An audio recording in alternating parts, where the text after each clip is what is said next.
اسرائیل میں 900 سال پرانی صلیبی جنگوں میں استعمال ہونے والی ایک تلوار دریافت ہوئی ہے۔ تفصیلات کے مطابق اسرائیل کے شمالی علاقے حیفا کے ساحل کے قریب ایک غوطہ خور کو قدیم تلوار ملی، جس کے حوالے سے یہ دعویٰ کیا جا رہا ہے کہ یہ تقریباً 900 سال پرانی ہے اور صلیبی جنگوں میں استعمال ہوئی ہے۔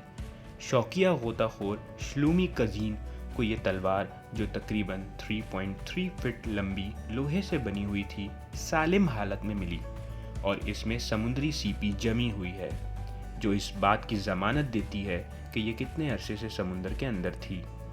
اسرائیلی محکمہ نوادرات کا کہنا ہے کہ تلوار کا سائز اور شکل بتاتی ہے کہ یہ ایک صلیبی ہے، اور حقیقت یہ ہے کہ یہ ایک صلیبی قلعے اقلیت سے چند کلو میٹر کے فاصلے پر پائی گئی ہے۔ یہ تلوار ساحل سے 200 میٹر دور اور 4 میٹر کی گہرائی میں ملی تھی۔ محکمہ نوادرات کے مطابق تلوار کو اس کی اصل حالت میں بحال کرنے کے بعد اسے عوامی نمائش کے لیے پیش کر دیا جائے گا۔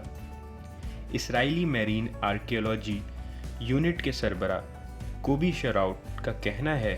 یہ تلوار ممکنہ طور پر سن 1096 سے 13ویں صدی کے آخر تک ہونے والی صلیبی جنگوں میں شرکت کرنے والے کسی جنگجو کے زیر استعمال رہی ہوگی، اور اس کو استعمال کرنے والا شخص خود بھی کافی طاقتور رہا ہوگا۔